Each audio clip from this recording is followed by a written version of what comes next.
Okay, we're out of the sea and now we're going into space. From one fear to another. Here are the top 10 terrifying space photos NASA can't explain.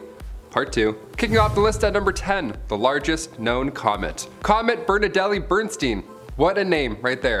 Okay, what a find as well, may I add. June 23rd, 2021, so pretty recently, Pedro Bernardinelli was a grad student and researcher. He was originally observing outer solar system objects like trans-Neptunian objects, stuff like that, but thanks to dark matter, he ended up finding this mega comet instead, which is pretty sweet. He's like, sure, I'll take it, let's look into it. So he went to his advisor, a cosmologist named Gary Bernstein, and he told him to look into it.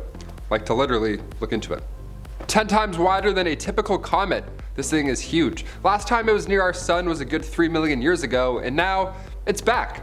Well, in 10 years, it'll be close. So get your wishes ready. All you have to do is say the comet's name 3 times fast, and you're set. Good luck. Bernardinelli-Bernstein, Bernardinelli-Bernstein, Bernardinelli-Bernstein. Yes! That's a hard name to say. I was Googling it, and I'm like, oh man, I love your names. Great observation and all, but actually no, that's great. That's a pretty sick name. I would name a comet my last name. McWaters, easy. Number 9, the unicorn.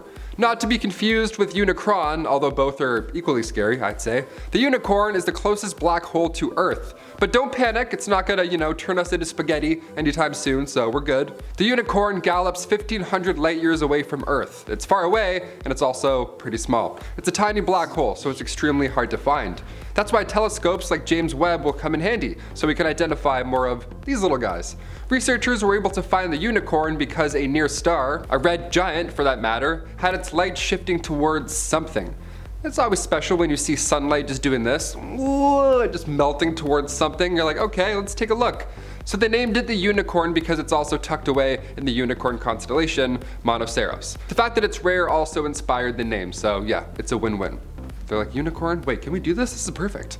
Also, please don't turn us into spaghetti. Thank you so much. Stay away. Number 8, a new star. Our sun is around 4.5 billion years old. Not that there's anything wrong with that, she's still young at heart, but this new star over here, she's hot. This protostar, during its crazy cosmic birth, jets of gas are now whipping through space at impossible speeds, and it's beautiful. Now we get to look at it and go, wow. Thumbs up. When this material collides with the matter of the still forming star, what's created is called a Herbig-Barrow object. Hubble captured it and it is glorious. We're gonna get even more beautiful shots once James Webb warms up later on this year. So this is really, it's kind of like nothing. Just wait. Number 7, the Veil Nebula.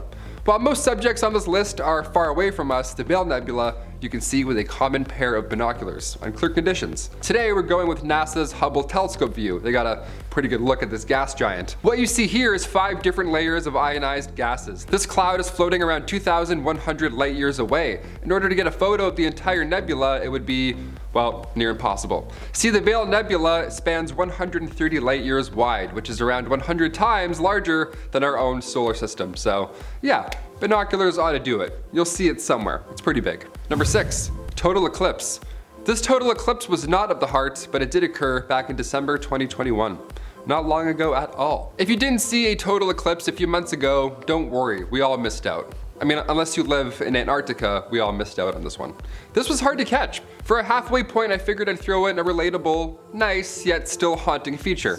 This Deep Space Climate Observatory satellite snapped a pic, and honestly, it looks like the poster of Independence Day. This is real and very scary. This massive shadow of the moon just slowly moving across the land, like the Goosebumps intro. God, it's haunting to look at. Dark spot on the move, like something out of Star Wars almost. The next total eclipse will occur April 8th, 2024. This time it'll be in Canada, US, and Mexico. All those places will go dark, so get your flashlights ready. I'm already nervous. Number 5, M64. M64, aka the Evil Eye Galaxy, aka the Sleeping Beauty Galaxy, which is a lot nicer. I think we should call it that from now on, definitely. This one might be the coolest space photos of all time. This looks like an artist made it with CGI. I feel like this is concept art from Interstellar. Oh my gosh. What makes the M64 Galaxy so impressive to look at and worthy enough to throw on this terrifying list is the way that it moves. Ooh, the way it moves is just so... Gas on the inner galaxy rotates in one direction, and the outer layer spins the, well, you guessed it, opposite way.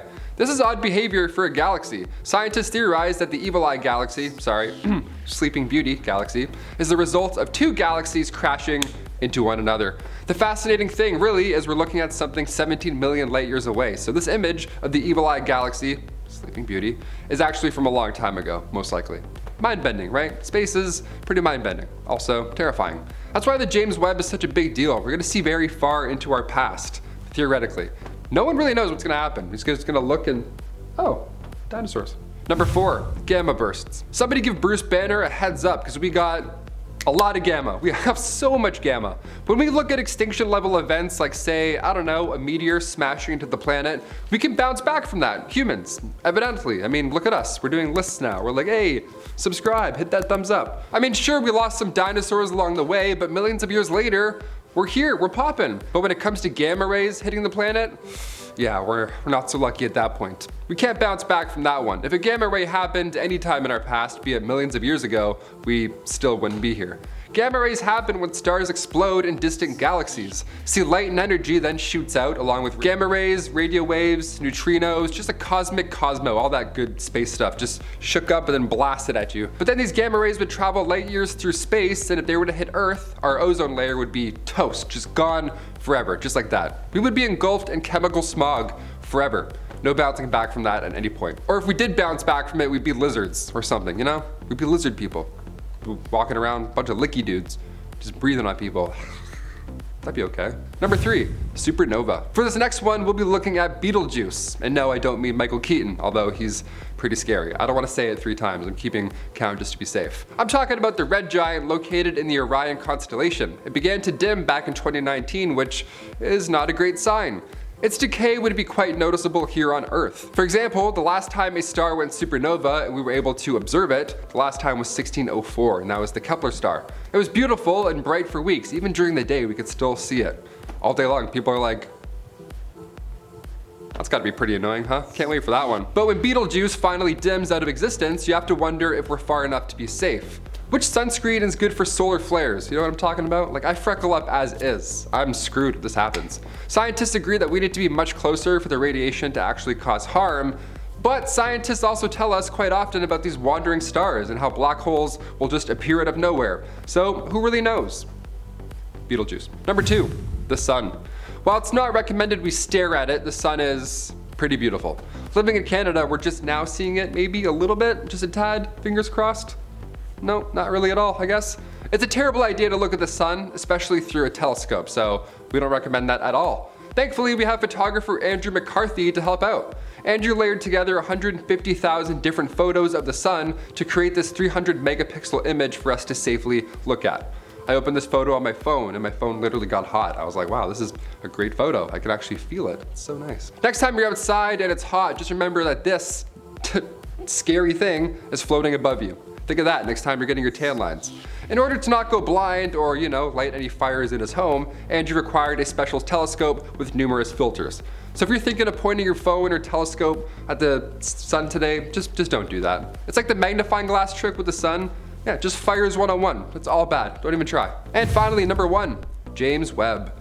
Our boy James Webb. What's he doing? What's he up to right now? Let's always check out on him. I told you I'd be back with more. While we patiently wait for James Webb to look deeper into our cosmos, I figured I'd leave you on a fun one. Also kind of scary though. Both the James Webb Space Telescope and the European Space Agency's Gaia spacecraft both orbit the Earth and the Sun's Lagrange point 2. So they both drift in between the two space giants, and on February 18th, a month ago, literally, like this was so recent, Gaia actually managed to get an image of James Webb, just hanging out. Now look, I thought deep sea photos were hard to look at and like scary. This is another level. This is scary. Check it out. Around 930,000 miles away, James Webb just sits there and floats. And he waits to take photos of life and just anything. Just a little photographer, just floating out there. Very little reflected sunlight came Gaia's way, and Webb therefore appears as a tiny faint speck of light in Gaia's 2 telescopes without any details visible. That's the official statement on finding James Webb. They're like, well, it was right there. We saw it. It was just little. This spacecraft also isn't meant to be a telescope, in case you're wondering. It has a sky mapper on board, but the Gaia is originally meant to track celestial objects' positions and distances, all that, you know, technical jargon. Imagine James Webb taking a photo back. It would be so HD. It's like 8K. He's like, turn around. What? Guys, those are the top 10 terrifying space photos NASA can't explain. Part 2. If you want a part 3, gladly. I'll dive in. I'll do 2 parts right now. Let's do it. I've been your host, Taylor McWaters. Have a safe old week, and we'll see you next time on Most Amazing Top 10. Bye.